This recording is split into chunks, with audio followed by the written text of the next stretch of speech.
Character గురించి కూడా మాట్లాడుతుంది. ఫస్ట్ తనుజ క్యారెక్టర్ మాట్లాడుతుంది, నువ్వు క్యారెక్టర్ మాట్లాడుతావా?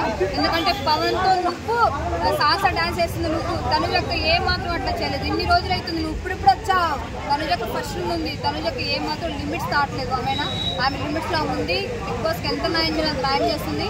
ఇప్పుడు ఇంకలాగా మధ్యలో దూరొచ్చి నువ్వు తోపు, నీ క్యారెక్టర్ అంత ఏలెత్తి చూపించేంత కెపాసిటీ కానీ క్యారెక్టర్ కానీ లేదు. ఆయిషా గేమ్ ఎలా ఉంది? ఆయిషా తనుజ ఇద్దరులో ఎవరు జెన్యూన్, ఎవరు గేమ్ బాగా ఆడుతున్నారు?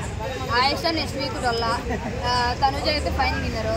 గేమ్ గురించి పెద్ద చెప్పదు అసలు. అంటే ఆయిషా బాగానే పాయింట్ కూడా బాగానే పెడుతుంది కదా, గేమ్స్ కూడా బాగానే ఆడుతుంది కదా, అంటే ఎందుకు అట్లా అంటున్నారు? ఏం ఆడుతుంది, అంతా ఆడుతుంది అన్న. నెక్స్ట్ వీక్ కొట్టడం గ్యారెంటీ లేదు కదా.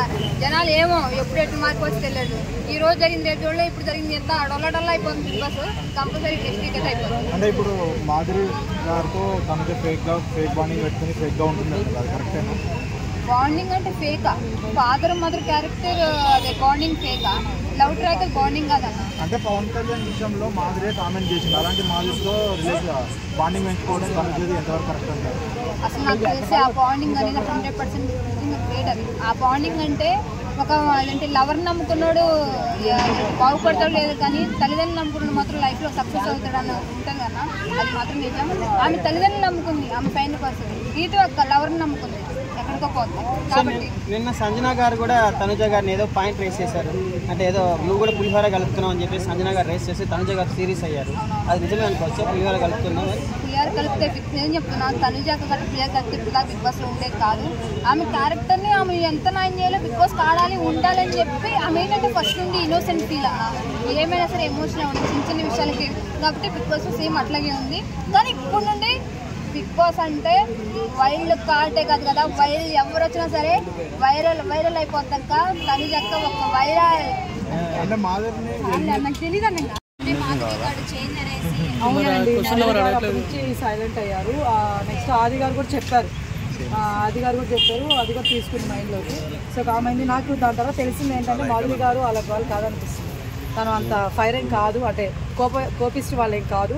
సో అప్పుడు ఫైర్గా వచ్చాం కాబట్టి అలా చూపిస్తే బాగుంటుందని చూపించిందేమో, కానీ తను అంత కాదనిపిస్తుంది. ఓకే, నిన్న పెట్టిన టాస్క్లో కూడా మాధురి అలాగే సైలెన్సర్ సంజన వాళ్ళు ఎలా గేమ్లో ఇన్వాల్వ్ అయ్యారు, ఏంటి వాళ్ళ బాండింగ్ ఎలా అనిపిస్తుంది? నిన్న గేమ్లో ఇన్వాల్వ్ అయ్యారు, గేమ్ అందరూ బాగానే ఆడుతున్నారు. సో ఈరోజు రిజల్ట్ చూద్దాం.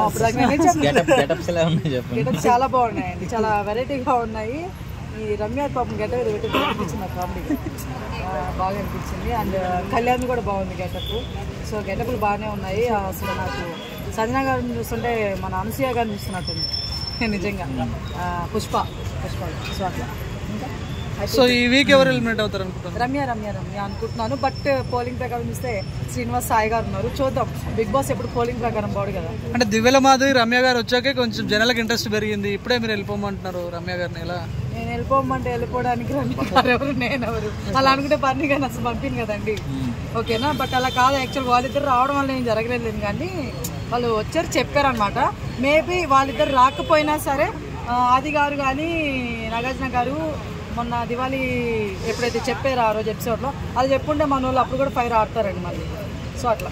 కానీ ఒకటైతే చెప్పగలను, బర్నీ గారు వెళ్ళిపోవడం వల్ల తనుజ గారి గేమ్ చాలా ఇంప్రూవ్ అయింది, అదైతే నిజం. బిగ్ బాస్ 9 చాలా మంది కూడా అన్ఫెయిర్ ఎలిమినేషన్స్